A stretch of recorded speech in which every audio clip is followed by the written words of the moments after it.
guys, welcome back to Strong Successful Male. So for today, I'm going to go over a pretty entertaining email that was sent from a subscriber. This from a guy, sounds like he's probably in his late 50s, and he's sharing his story about events that happened decades ago when he was high school, college age. You're going to see here as he shares his story about a gal who I guess was probably his first love, very serious girlfriend who he thought he had a future with. However, there was a major problem with her family, and ultimately they caused a lot of issues in the relationship and it didn't work out. But you're going to see how, as a lot of these stories go, eventually, guess who comes crawling back down the road?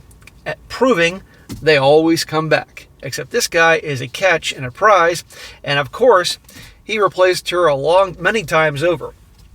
That'll be a very entertaining one, guys, once again proving that however the situation may go in your relationship, she cheats, becomes a total a-hole, who knows, whatever different things can happen, and a guy moves on, has success, starts over, does well. It's only a matter of time before they're going to reach out in some capacity, and I guarantee you nowadays they're going to be checking you out online, social media and all that. And how many of these stories I've done, they always come back. And you, if you've ever been heartbroken and betrayed, all that, you can have a very good laugh knowing that when that happens. And for you guys out there that maybe are going through something like this right now, even though you're thinking a lot of things, feeling a lot of things, trust me, it usually doesn't work out for her because you're the good guy, and you'll get the good laugh down the road. As well, another important theme to this story is always you pay attention to a girl's family, because that is going to impact not only her, but also you have a future with her, if you do marrying and all that, that's going to be the grandparents of your children, the family of your kids. And what her life was like growing up, the family, that dynamic, is very likely going to be your situation. So you always want to pay attention. And some families, definitely because of their culture and their religion, that can really influence her and make or break a future of your relationship, as you're going to see.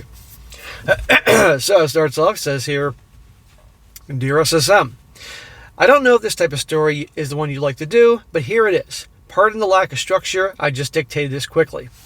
Bro, you did a good job telling this. He says, I'm an old Generation X dude. I've been happily married now for 33 years and still going strong. Well, bro, congratulations. I'm very happy for you. You deserve it. And thank the Lord somebody writes into me that actually has a happy marriage. I love your channel and your messages. I got lucky with my wife. It does occasionally happen. But life back in the early 80s was very different than today. I'm an original passport bro, found my wife from Europe. We definitely have old school values in today's world, as you say, Sodom and Gomorrah 2.0. Unfortunately, it is, and sadly, it is moving more in that direction every day. Now, I see occasional pockets of hope, but then again, I see more crazy shit. It's unfortunate. One teaching you mentioned that I don't think young guys pay enough attention to is to get to know your girl's family and look for red flags. Here's my little story. When I was in high school, I sort of had it made. Fantastic grades, I was on the student council, football team captain, basically that a-hole that people hate in all the Disney movies. Except I wasn't an a-hole. I had good friends in all the different cliques. I'm a naturally happy dude. Now, something that was very important in my story is my background. He says, I'm Italian, very Italian, first generation. I couldn't really speak English until the second grade. I eventually taught my parents how to read and write English. Now, unlike in the movies, I don't look like Danny DeVito. I'm 6'1", tall, blonde hair, blue eyes, because my family comes from northern Italy, just outside of Venice, in the mountains. Bro, one of my best friends in high school, he's Italian too. And he was blonde hair, blue eyes, except he was short. And his dad was blonde hair, blue eyes. So, his last name ended with a vowel. And so, yeah, I used to think you're Italian, but then I believe he's from northern Italy is what had to be. The new girl in school that year was in our grade. And I don't mind telling you that she was drop dead gorgeous. And we sort of hated each other at first. Literally insulting each other at every opportunity. Until at the fall fair. We somehow got mixed up in line for the haunted house and got sent through together. I can't actually tell you how this happened, but we went in the front door not talking to each other and came out the other end with lips locked.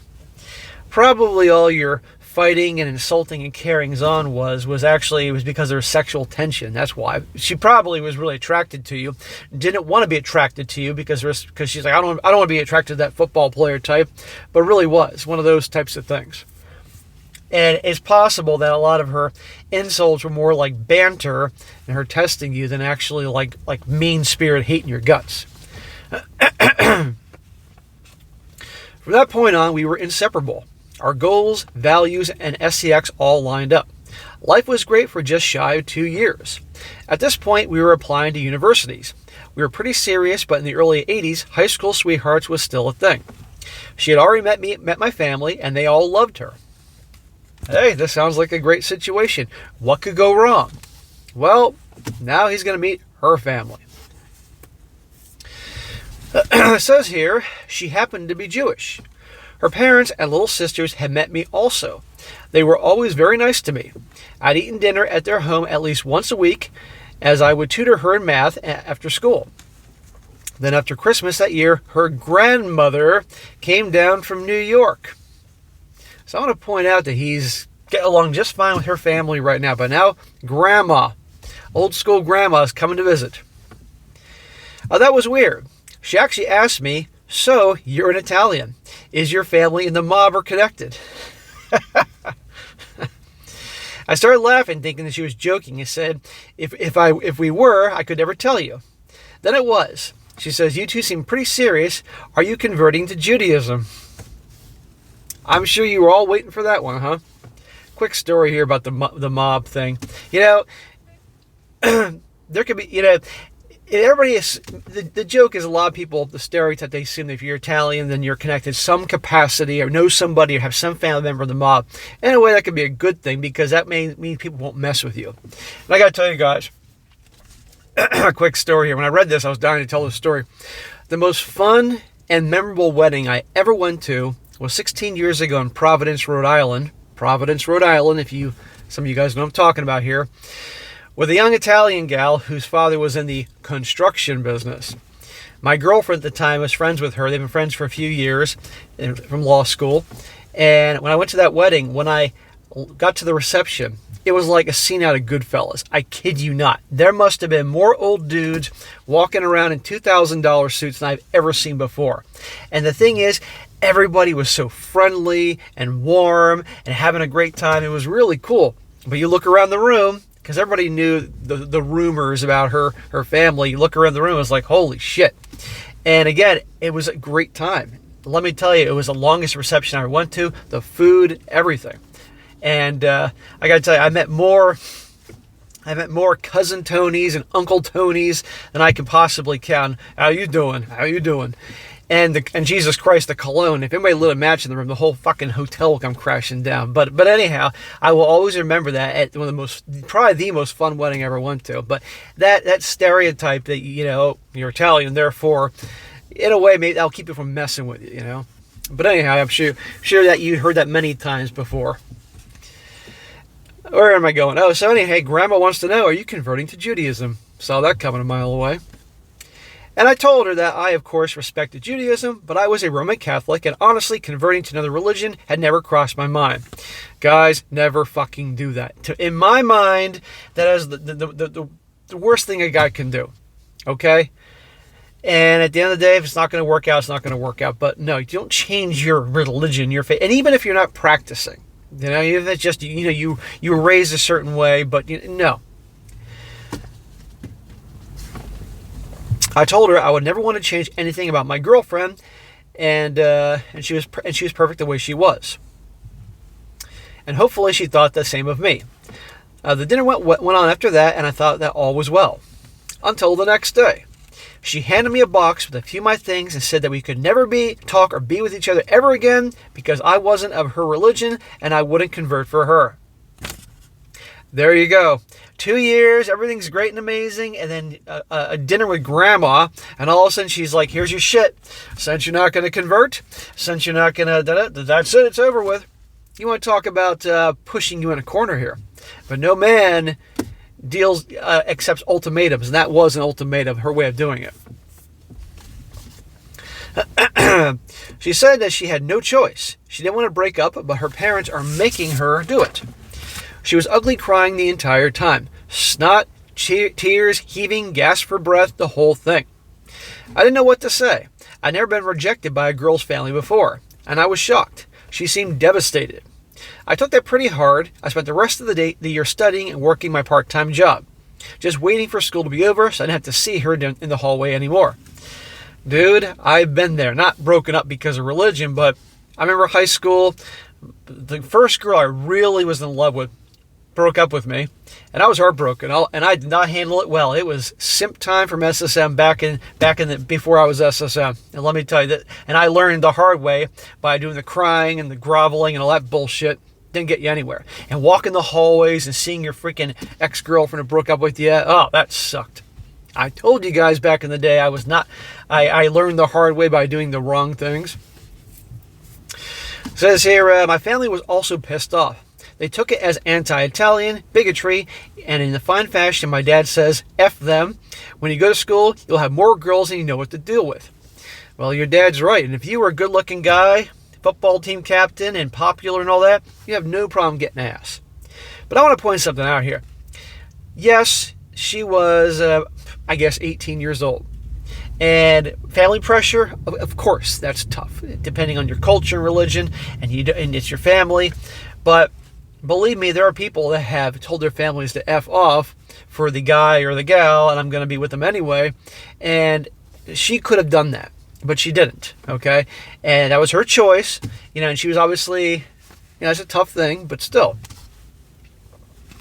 Goes on here, my dad was not wrong. University was fantastic. You might say I was a bit of a Chad. Long story short, 3 years in, I met my future wife, who was an exchange student, and we never looked back. So, okay, it sounds like you broke up when you were about 18 years old. 3 years of college of partying and being that Chad. You met that chick probably around 21 years old. Meanwhile, you haven't heard from your ex in all this time. About 10 years into our marriage, I got a phone call.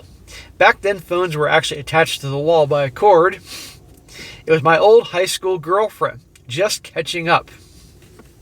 So let's try to do the math here. So, broke up when he was 18. 3 years later, he was partying and hooking up with lots of girls. Met his woman, became his wife. So he was about 21 then.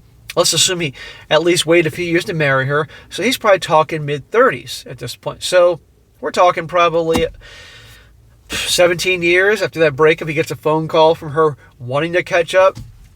She's not wanting to catch up. She wants to see if you're still available. A little late. She had never had a serious guy after we broke up. She said her mom passed away, and I guess she was the only one being a stickler on the whole conversion thing. She said she tried to contact me dozens of times during university, and why I had not returned her calls. Huh, how interesting. It turns out that my mom was playing defense. Gotta love Italian mamas. They always take care of their boys. That is something true. That's what I've heard. She said, now we can be together. And I said, hey, we can never be together. I'm married. We just had our first child. That ship has passed. That sounds crazy. We haven't talked to each other in over a decade, and we're different people now. The other end of the phone went silent for a long pause, and then she hung up. What the hell is she expecting to do after all those years? Just like you, who was a catch, was, excuse me, filming in the morning. Never the best time for me. After all those years, she expects you what? That you just waiting around for her? Or you didn't have any other prospects? Really? Now, the interesting thing is, as it turns out, she was trying to reach out to him all those years, but his mother, the Italian mom, was like, oh no, you're not hurting my little boy. I gave you a chance and welcomed you into my family. Oh, no, we're done. My mom actually did the same thing to me one time with an ex-girlfriend mom that hurt me. My mom didn't like way back in the day. So those mothers protect you. Of course, I told my wife the whole thing immediately. I didn't need any bullshit secret blowing up in my face later. My wife thought it was the saddest thing she ever heard, and then called my mom and thanked her for saving me for her. Those two had a good laugh. I have no idea what happened to her after that. I felt really bad for her. I like to think that she moved on and found her own happiness. She was a lovely person, but too controlled by her crazy mom and family. To all you young guys, keep a close eye on the family and friends of the girls you date, and don't let little things slide. Keep up the good work, SSM. Cheers, Jay. Well, Jay, thanks for sharing your story. It's definitely a good one here. And again, proves, watch the family, you know. And here's the crazy thing. He mentioned that until meeting good old grandma, that he got along very well with her family. So I'm curious, because he said that her mother is a problem. I guess the mother, I don't know, maybe looked the other way or didn't think it was getting that serious. I don't know. But then grandma comes in, and I'm assuming grandma was the mother of her mother, and grandma started shaking her finger, and that's the end of that. But at the end of the day, yeah, the girl was young. And the pressure from the family and the coach and all that, obviously very difficult. And I don't understand what that's like, so I can't judge too much. But then again, if she really loved the guy, she could have said F you to all them. However, I have to wonder, because the dude said that she claimed that she'd been trying to reach out to him all throughout college. Maybe she did say F you to them, was trying to get a second chance. I don't know. But nevertheless, it worked out in this guy's favor, because the guy, hey, 33 years, married, kids, he's happy. Awesome. Good job. And again, don't mess with Italian mamas. Italian mamas protect their boys like you wouldn't believe. Like I said, I've had some Italian friends throughout my life, and those mamas, they protect their boys. Anyhow, guys, I'm going to go over here again. Pay attention to the family. And as you see, they always come back. They always come crawling back or make a call. It's happened to me. I'm sure it's happened to many of you guys. And it hasn't happened to you yet. I guarantee you one day it will. Mark my words. All right, guys, that is it for today. Be sure to comment down below. Let me just think about this. Hope you all enjoy your Labor Day weekend here in the US of A. And be sure to like the video, share it with your friends, and subscribe. I'll catch you next time.